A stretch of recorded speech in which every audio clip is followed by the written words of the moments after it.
सुनो कहानी। हर कहानी के पीछे एक सच्ची मेहनत और दिल जुड़ा है। अगर ये एहसास आपको पसंद आ रहा है तो हमारे चैनल को सब्सक्राइब करके सपोर्ट करें। अभी तक के साथ के लिए आपका बहुत बहुत धन्यवाद। तो चलिए शुरू करते हैं आज की कहानी। ये काली राख सीरीज का क्लाइमैक्स एपिसोड है।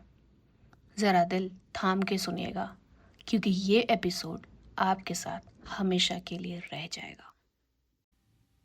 हवा में उल्टी मुड़ी हुई सुमित्रा देवी की ये भयानक आवाज नेहा के कानों के पर्दे फाड़ रही थी। वो हवा में तैरते हुए तेजी से नेहा की तरफ झपटी। उनके लंबे काले नाखून नेहा की गर्दन तक पहुंचने ही वाले थे कि अचानक कमरे का भारी लकड़ी का दरवाजा टूटकर अंदर गिर जाता है। दरवाजे पर समीर खड़ा था।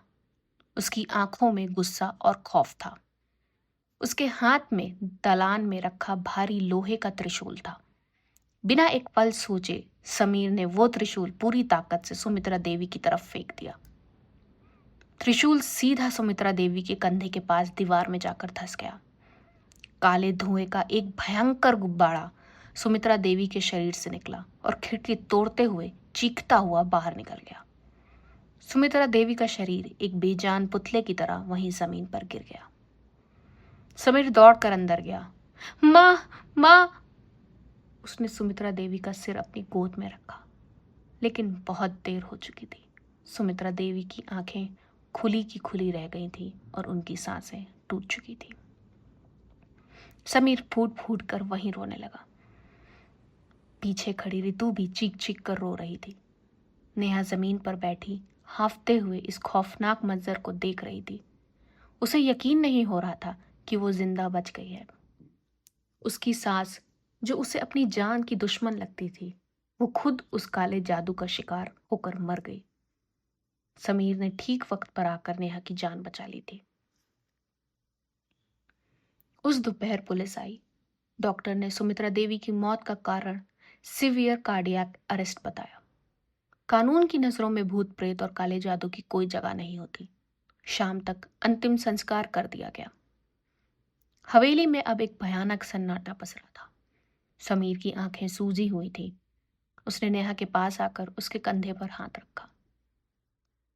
हम आज ही रात ये घर छोड़ देंगे, हमेशा के लिए। मैं तुम्हें इस नरक में एक पल और नहीं रख सकता। तुम जाकर अपना और मेरा सामान पैक कर लो। मैं बाहर गाड़ी तैयार करता हूं। समीर की आवाज भारी हो चुकी थी। नेहा ने हामी भरी। उसके दिल से एक बहुत बड़ा बोझ उतर गया था। जो भी बुराई इस घर में थी, वो सुमित्रा देवी के साथ खत्म हो गई थी। अब वो समीर और रितु एक नई जिंदगी शुरू करेंगे। नेहा कमरे में गई। उसने सूटकेस निकाला और कपड़े पैक करने लगी। समीर के कपड़े निकालने के लिए उसने समीर की पुरानी अलमारी खोली। कपड़े निकालते वक्त उसका हाथ अलमारी के सबसे निचले हिस्से पर गया, जहां की लकड़ी थोड़ी ढीली हो गई थी। लकड़ी का वो फट्टा अपने आप बाहर आ गया। नेहा ने देखा कि उसके नीचे एक गुप्त स्थान बना हुआ है। उसमें एक छोटा सा लाल रंग का संदूक रखा था। नेहा की भौंवें तन गई। उसने वो संदूक बाहर निकाला। संदूक पर कोई ताला नहीं था। उसने धीरे से उसका ढक्कन खोला। संदूक के अंदर जो था, उसे देखकर नेहा की सांसें गले में ही जम गई। उसके हाथ पैर बर्फ की तरह ठंडे पड़ गए थे। संदूक के अंदर रखा था एक सफेद सूती धागे वाला ताबीज। ये बिल्कुल वही ताबीज था जो ऋतु ने नेहा को दिया था। वो ताबीज जिसे नेहा ने पहना ही नहीं था।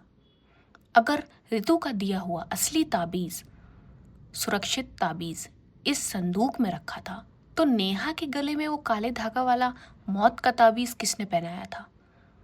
उस रात तो कमरे में सिर्फ वो और समीर थे। नेहा के कांपते हाथों ने संदूक में और निचले टटोला। वहां समीर की एक शर्ट रखी थी जिस पर खून की छींटें थीं, और उसी के नीचे रखी थी एक काले चमड़े की डायरी। नेहा ने डायरी खोली। वो समीर की लिखावट थी। उसमें लिखा था 12 फरवरी। आज मैंने ऋतु के खून की बूंदें नेहा के बालों वाले पुतले पर गिरा दी हैं। नेहा को कुछ शक नहीं हुआ क्योंकि वो मेरी दी हुई नींद की गोलियां खाकर गहरी नींद में थी। 15 फरवरी।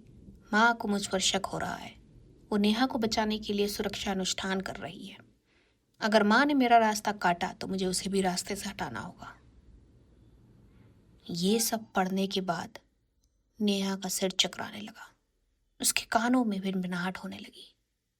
यानी वो पुतला, वो खून वाला पानी, रात को बिस्तर के नीचे वो गुर्राहट, वो सब उसकी सास ने नहीं, वो सब समीर कर रहा था। वो आदमी जिससे उसने प्यार किया, जिसके साथ वो सोती थी, वो रोज रात को उठकर उसके बिस्तर के नीचे बैठकर मौत के मंत्र पढ़ता था। उस रात भी समीर कोई नींद की गोली खाकर नहीं सोया था। वो बस सोने का नाटक कर रहा था। उसी ने रात ऋतु का ताबीज बदला था और उसी ने अपनी माँ को। क्या पढ़ रही हो नेहा? नेहा झटके से पलटी। दरवाजे पर समीर खड़ा था, लेकिन ये वो समीर नहीं था जिसे नेहा जानती थी। उसके चेहरे पर कोई दुख, कोई प्यार नहीं था। उसकी आंखें बिल्कुल सपाट, ठंडी और काली लग रही थी। नेहा के हाथ से डायरी जमीन पर गिर गई। समीर, ये सब क्या है? तुम मुझे मारना चाहते हो? नेहा ने पूछा। समीर धीरे धीरे चलकर कमरे के अंदर आया। उसके हाथ में एक छोटा सा कलश था जिसमें से वही सड़े हुए मांस की दुर्गंध आ रही थी। मैं तुम्हें मारना नहीं चाहता था नेहा। मैं तो बस अपनी बहन को बचाना चाहता था, समीर ने बोला, लेकिन खौफनाक आवाज में उसके दर्द महसूस हो रहा था। उसकी आंखों से आंसू छलक पड़े जो इस पल को और भी भयानक बना रहे थे। तुम्हें पता है मेरे पिता की मौत कैसे हुई थी? उन्हें कोई हार्ट अटैक नहीं हुआ था। हमारे खानदान पर एक बहुत पुराना घिनौना श्राप है। हर पीढ़ी में घर का सबसे बड़ा या सबसे छोटा सदस्य अंदर से सड़कर मर जाता है। पिताजी उसी श्राप का शिकार हुए थे और फिर वो श्राप ऋतु को लग गया। समीर इतना कहते ही रो पड़ा था, लेकिन उसके कदम नेहा की तरफ बढ़ रहे थे। डॉक्टर ने कहा कि ऋतु को कोई अजीब सी बीमारी हुई है। उसका खून पानी बन रहा है। वो रात रात भर दर्द से चीखती थी। मैं अपनी छोटी बहन को तड़पते हुए नहीं देख पा रहा था। मैं किसी भी हद तक जा सकता था उसे बचाने के लिए। एक अघोरी ने मुझे रास्ता बताया। रक्त विनिमय, मानी ब्लड एक्सचेंज। उसने कहा कि श्राप को तभी टाला जा सकता है जब परिवार का ही कोई एक सदस्य जो खून के रिश्ते से नहीं बल्कि वचन के रिश्ते से जुड़ा हो, उसकी बलि दी जाए। हाँ नेहा, मैंने तुमसे शादी प्यार के लिए नहीं की थी। मैंने तुम्हें इस घर में सिर्फ एक बलि के तौर पर लाया था ताकि तुम मरो और मेरी ऋतु जिंदा रहे। नेहा के चेहरे का रंग उड़ चुका था। तुम जानवर हो समीर। तुमने अपनी ही मां को मार डाला। मां बीच में आ रही थी। उसे वो पुरानी विद्या आती थी। वो तुम्हें बचाना चाहती थी। मैंने उस शैतान को मां की तरफ मोड़ दिया। मुझे कोई परवाह नहीं। मुझे सिर्फ ऋतु चाहिए और अब अनुष्ठान करने का वक्त आ गया है। समीर ने कलश खोला। उसमें वही काली राख थी। उसने अपना हाथ राख में डाला और उसकी आंखें पूरी तरह सफेद हो गईं। वो किसी और ही भाषा में तेज तेज मंत्र पढ़ने लगा। कमरे का तापमान अचानक शून्य से भी नीचे हो रहा था। कमरे के सारे बल्ब भक भक करके फूट रहे थे।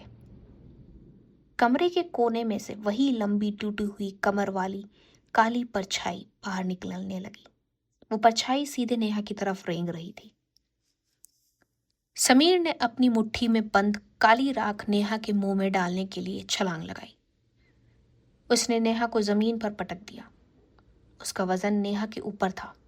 वो लोहे जैसा हाथों से नेहा को जकड़ा हुआ था। पी जा इसे नेहा, बस थोड़ा सा दर्द होगा फिर सब खत्म। समीर पागलों की तरह चीख रहा था। नेहा का दम घुटने लगा। काले साए उसके पैरों को जकड़े हुए थे। उसकी आंखों के सामने अंधेरा छा रहा था। लेकिन तभी मौत के खौफ ने नेहा के अंदर एक भयानक ताकत भर दी थी। उसने अपना हाथ जमीन पर पड़े टूटे हुए आईने के एक बड़े से और नुकीले टुकड़े पर रखा। बिना अपनी उंगलियों के कटने की परवाह किए उसने वो कांच का टुकड़ा पूरी ताकत से समीर की गर्दन में घोंप दिया। समीर के गले से खून का फव्वारा छूट रहा था और नेहा के चेहरे पर गिर रहा था। समीर तड़पता हुआ पीछे हटने लगा। उसके हाथ से वो काली राख जमीन पर गिर चुकी थी और मंत्र टूट चुका था। मंत्र बीच में ही टूट चुका था और काले जादू का नियम है, अगर बलि का अनुष्ठान पूरा ना हो तो शैतान उसे अपने साथ ले जाता है जिसने उसे बुलाया था। नेहा ने खौफ से देखा कि जो काली परछाइयां उसके पैरों से लिपटी थीं, उन्होंने अचानक अपनी दिशा बदल दी। वो परछाइयां तेजी से समीर की तरफ रेंगने लगी। नहीं नहीं, दूर हटो मुझसे, मैंने तुम्हें बलि दी है, नहीं। समीर जमीन पर खिसकते हुए पीछे भागने की कोशिश कर रहा था, लेकिन उन परछाइयों ने समीर को पकड़ लिया। एक लंबे सड़े हुए काले धागे हाथ से समीर को पैर पकड़ रहे थे और उसे कमरे के उस अंधेरे कोने की तरफ घसीटने लगे। समीर ने अपने नाखूनों से जमीन को खरोचा। उसकी उंगलियों से खून बह रहा था। नेहा बचाओ, नेहा प्लीज मुझे बचाओ। समीर रो रहा था, गिड़गिड़ा रहा था, लेकिन नेहा जमीन पर बैठी बस उस भयानक नजारे को देख रही थी। उसकी आंखें अब कोई दया नहीं आ रही थी। कमरे में अब सिर्फ खून की बू और एक भयानक खामोशी थी। समीर गायब हो चुका था, हमेशा हमेशा के लिए। कुछ देर बाद कमरे का दरवाजा खुला और रितु अंदर आई। उसने कमरे की हालत देखी, जमीन पर पड़ा खून देखा और फिर नेहा को देखा। रितु के चेहरे पर कोई हैरानी नहीं थी, कोई खौफ नहीं था। वो धीरे धीरे चलकर नेहा के पास आई और उसके खून से सने गालों को सहलाते हुए बहुत ही मीठी लेकिन रोंगटे खड़े कर देने वाली आवाज में बोली, भैया किसी काम के नहीं थे भाभी, वो एक छोटा सा अनुष्ठान भी ठीक से नहीं कर पाए। कोई बात नहीं, अब हम दोनों मिलकर करेंगे। नेहा ने झटके से ऊपर देखा। ऋतु की वो मासूम आंखें पूरी तरह से काली हो चुकी थी। यहाँ खत्म होती है काली राख की कहानी। क्या आप भी कभी कभी रात में अपने बिस्तर के नीचे देखने से डरते हैं? डरना भी चाहिए, क्योंकि कभी कभी सबसे भयानक शैतान वो नहीं होते जो शमशान में रहते हैं, बल्कि वो होते हैं जो रात में आपको आपके बगल में सोते हैं।